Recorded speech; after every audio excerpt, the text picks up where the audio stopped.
Le réveil sonnait doucement, presque timide, dans la suite nuptiale baignée par la lumière dorée du matin. Le ciel semblait vouloir bénir la journée. Pas un nuage, juste ce bleu limpide suspendu au-dessus de la ville. Tout semblait prêt pour le plus beau jour de la vie de Claire. La robe attendait sur son cintre, le bouquet de fleurs reposait sur la coiffeuse, et dans la salle voisine, sa mère s'affairait déjà. Mais à l'intérieur de Claire, quelque chose résistait à la magie. Elle était debout devant la baie vitrée, en peignoir blanc, le regard perdu dans l'agitation des préparatifs. Elle se sentait étrangère à la scène. Un frisson remonta le long de sa colonne sans lien avec la température. Depuis quelques jours, une sensation insaisissable la poursuivait, comme un murmure dans l'obscurité. Pas de panique, pas de doute sur Julien. Non, son amour pour lui était intact. Mais une boule invisible, un nœud d'ancien, semblait se resserrer à mesure que l'heure approchait. Elle posa une main sur son ventre. Ce n'était pas la peur de s'unir, mais celle de trahir. De porter un masque le jour où tout devrait être transparent. Son regard glissa vers la commode où une photo d'enfance, posée là par sa mère, la montrait à 5 ans. Cheveux ébouriffés, sourire édenté, tenant une peluche usée. Aucune trace de père sur ce cliché. Comme dans toute sa vie. Le vide de cette figure paternelle, elle avait appris à le combler. Enfant, elle s'était raconté des histoires. Un père médecin, en mission humanitaire, un père parti trop tôt, mais fier d'elle de là où il était. Elle avait même inventé sa signature, griffonnée dans des carnets. C'était un jeu devenu refuge. Et pourtant, cette journée qu'elle croyait lumineuse s'assombrissait de l'intérieur. Parce que derrière la joie officielle, quelque chose craquait. Une fragilité ancienne qui menaçait d'éclater. La porte s'ouvrit doucement. C'était sa mère, Lina, élégante comme toujours, un sourire crispé au coin des lèvres. « Ma chérie, tu es prête ? Tout est parfait !» Claire répondit d'un hochement de tête mécanique. Mais au fond d'elle, elle savait déjà qu'il se passerait quelque chose aujourd'hui. Elle ignorait quoi. Mais ce n'était pas de la féerie qu'elle pressentait. C'était une révélation. Un basculement. Il n'y avait jamais eu de portrait accroché au mur. Pas de boîte à souvenirs. Pas même un prénom à chuchoter avant de s'endormir. Dans la maison de Claire, le mot « papa » n'avait jamais résonné. Elle avait appris à le conjuguer à la 3e personne, à l'imaginer plutôt qu'à l'appeler. Très tôt, elle avait compris qu'il ne fallait pas poser de questions. Chaque fois qu'elle tentait, même du bout des lèvres, « Maman, pourquoi il n'est pas là ?» Lina détournait le regard. Parfois elle murmurait « C'était compliqué ». Ou pire encore, « Tu es né d'une erreur ». Une phrase aux allures de barbelé qui laissait des cicatrices invisibles. À l'école, ses camarades lui demandaient souvent « Et ton père, il fait quoi ?» Alors Claire inventait. Un explorateur, un pilote d'avion, un médecin humanitaire au bout du monde. Plus ses mensonges devenaient élaborés, plus elle se sentait seule.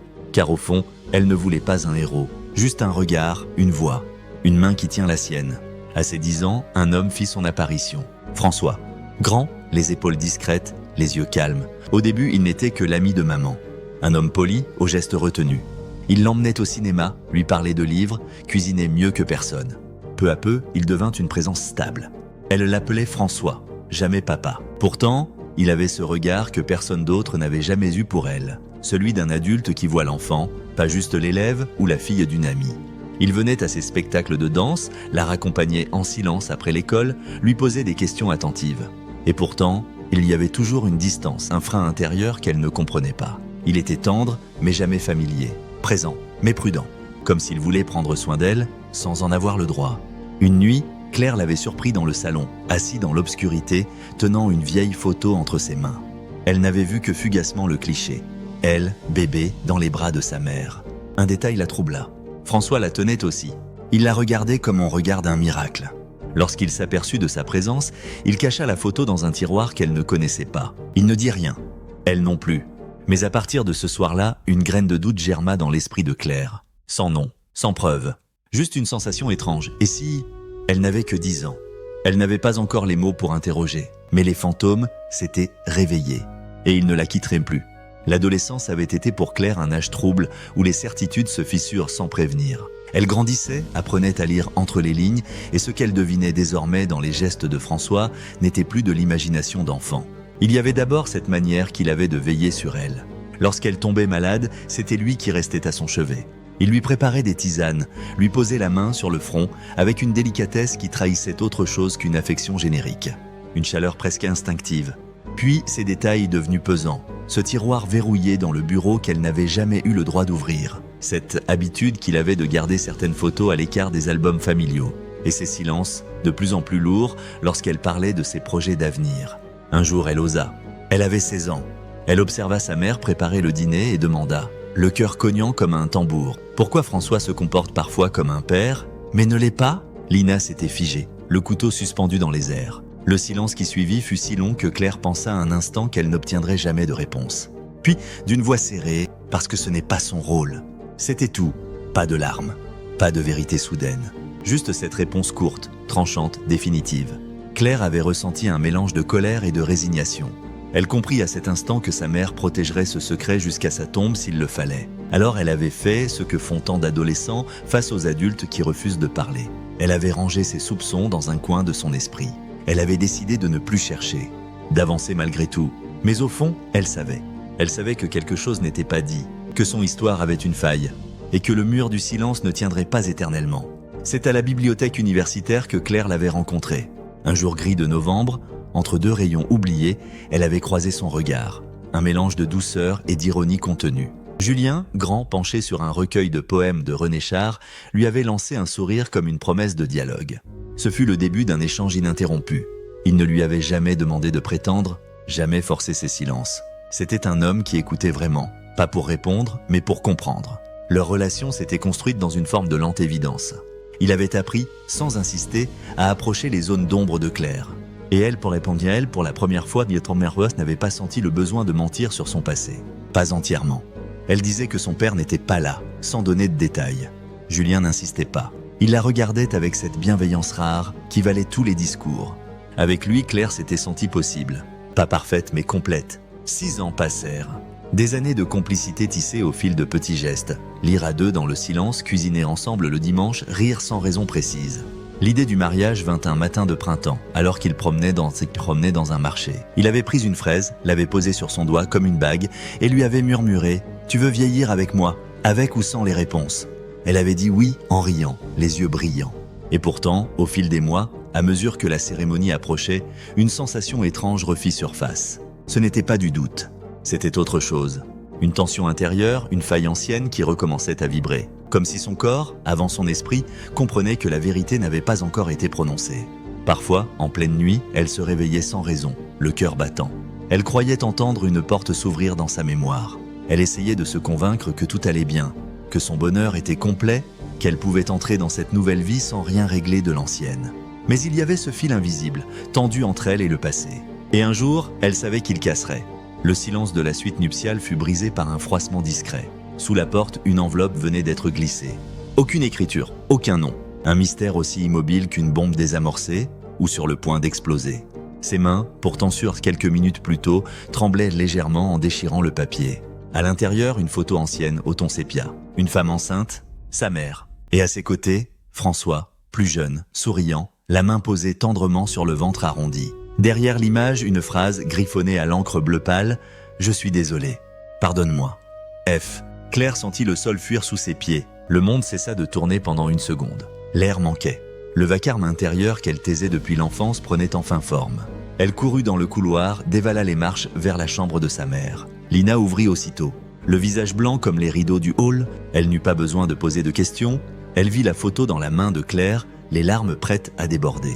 Sa fille ne cria pas d'abord. Elle la fixa, la respiration haletante. « Dis-moi que ce n'est pas vrai. Est-ce que François est... Est-ce que c'est lui ?» Le silence dura trop longtemps. Puis, d'une voix presque brisée. « Oui, il a toujours été ton père, mais j'ai eu peur. Peur qu'il t'abandonne. Peur qu'il te vole à moi. J'ai décidé seul. J'ai cru te protéger. Et j'ai tout gâché. » Claire chancela. Un vertige ancien devenu réel. Son enfance venait de s'effondrer comme un château de sable. Tout ce qu'elle pensait avoir compris de sa vie, de ses origines, n'était qu'une mise en scène fragile. 26 ans de mensonges. Tu m'as volé la vérité. Je t'ai aimé du mieux que j'ai pu, mais pas assez pour me dire qui j'étais. Claire recula, la gorge nouée. Dans la salle de réception, la musique venait de commencer. On l'attendait.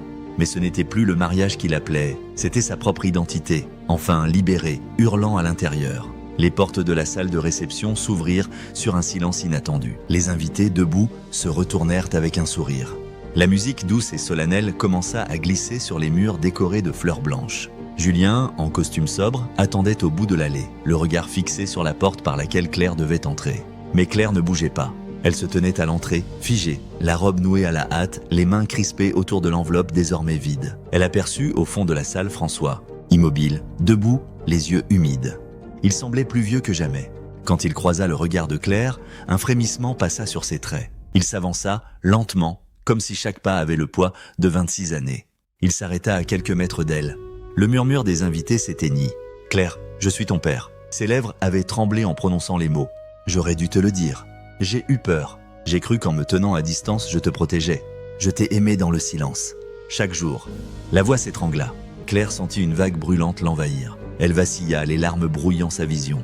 Elle aurait voulu crier, le rejeter, le frapper peut-être. Mais il n'y avait plus de colère Claire. Juste un vertige, un trop-plein d'émotions confondues. Julien apparut à ses côtés. Il la soutint, l'attrapa avant qu'elle ne tombe. Elle lui raconta. Le secret, la photo, les aveux. Il ne dit rien pendant un instant. Puis il souffla à son oreille d'une voix douce et solide. On peut traverser tout ça, mais pas aujourd'hui. Pas comme ça. Ce mariage peut attendre. Toi, tu dois d'abord guérir. Alors Claire redressa la tête. Elle monta sur l'estrade face aux invités. Ses mains tremblaient, mais sa voix était ferme. Je vous remercie d'être venu, vraiment. Mais je ne peux pas me marier aujourd'hui, parce que je viens de découvrir quelque chose de plus profond que ce que je croyais être ma vie. Je dois comprendre, penser, pardonner, avant de pouvoir aimer librement. Le silence dans la salle était total. Certains pleuraient, d'autres baissaient les yeux. Julien la rejoignit, lui prit la main. Et ensemble, ils quittèrent la scène. Pas en fuyant, en choisissant. Les jours qui suivirent furent une chute douce et brutale à la fois. Claire disparut du monde comme on referme un livre trop lourd à tenir. Plus de réseaux sociaux, plus d'appels, plus d'obligations. Elle s'éloigna de tout ce qui brillait à l'extérieur pour aller voir ce qui brûlait en elle. Elle retourna chez sa mère, pas pour régler des comptes, mais pour comprendre. Lina l'attendait, comme si elle savait que ce moment viendrait. Les premiers échanges furent maladroits. Puis, le silence céda la place aux mots.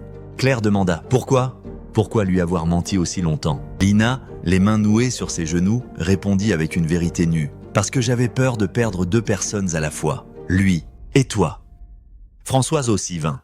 Pas pour se justifier. Il apporta une boîte usée, remplie de lettres jamais envoyées, de photos découpées, de petits mots griffonnés à la hâte. Des preuves muettes d'un amour qu'il n'avait jamais osé dire. Ils parlèrent. Des heures, des jours, des nuits. Ils évoquèrent les absences, les maladresses, les blessures. Parfois il pleurait, parfois il riait. Claire écoutait, et peu à peu, ce qui était honteux devint humain. Ce qui était caché devint partageable. Pardonner ne fut pas un acte soudain. C'était une série de gestes minuscules. Une tasse servie sans trembler, une main posée sur une épaule, un regard soutenu sans détourner les yeux. Ce n'est pas parce que François avait raison qu'elle lui pardonna, mais parce qu'il avait aimé malgré tout et souffert, lui aussi. 6 mois plus tard, un matin clair et doux, Claire enfila une robe simple. Pas de froufrou, pas de voile. Seulement elle, vraie, debout. Julien l'attendait dans un jardin fleuri, leur cercle réduit à l'essentiel. Cette fois, il n'y avait ni musique grandiloquente, ni spectateurs curieux. Juste les regards qui comptaient. C'est François qui l'accompagna. Il lui tendit le bras, elle le prit sans hésiter. Leur pas était lent mais sûr. Il la regarda, une larme discrète dans le coin de l'œil. « Je suis fier de toi » murmura-t-il. Et Claire, la main serrée dans la sienne, répondit avec un sourire tremblant. « Moi aussi, enfin ». Ce jour-là, elle ne fuyait plus le passé. Elle avançait avec lui. Elle avait retrouvé son nom, sa mémoire et sa paix. Elle était prête à écrire la suite. Ce récit vous a touché ? Il vous a fait vibrer, réfléchir, vous remettre en question. Alors ne le gardez pas pour vous. Partagez l'histoire avec celles et ceux qui ont un passé à apprivoiser, des secrets à démêler ou des liens à réparer. Parfois, il suffit d'un mot, d'une émotion, d'une vérité dévoilée pour ouvrir la voie à la guérison. Et vous, qu'auriez-vous fait à la place de Claire ? Avez-vous déjà dû reconstruire une vérité qui vous avait été cachée ? Racontez-le en commentaire. On ne guérit jamais seul, vos mots peuvent résonner chez quelqu'un d'autre. Enfin, abonnez-vous si vous aimez les histoires vraies, intimes, bouleversantes, où l'humain est au centre de tout. Parce que parfois, une seule vérité peut tout changer. Partage ton expérience en commentaire. Tes mots peuvent toucher d'autres personnes. Abonne-toi pour découvrir chaque semaine des histoires vraies à rebondissement. Like si cette vidéo t'a ému, partage cette vidéo à un proche que ce récit pourrait t'aider.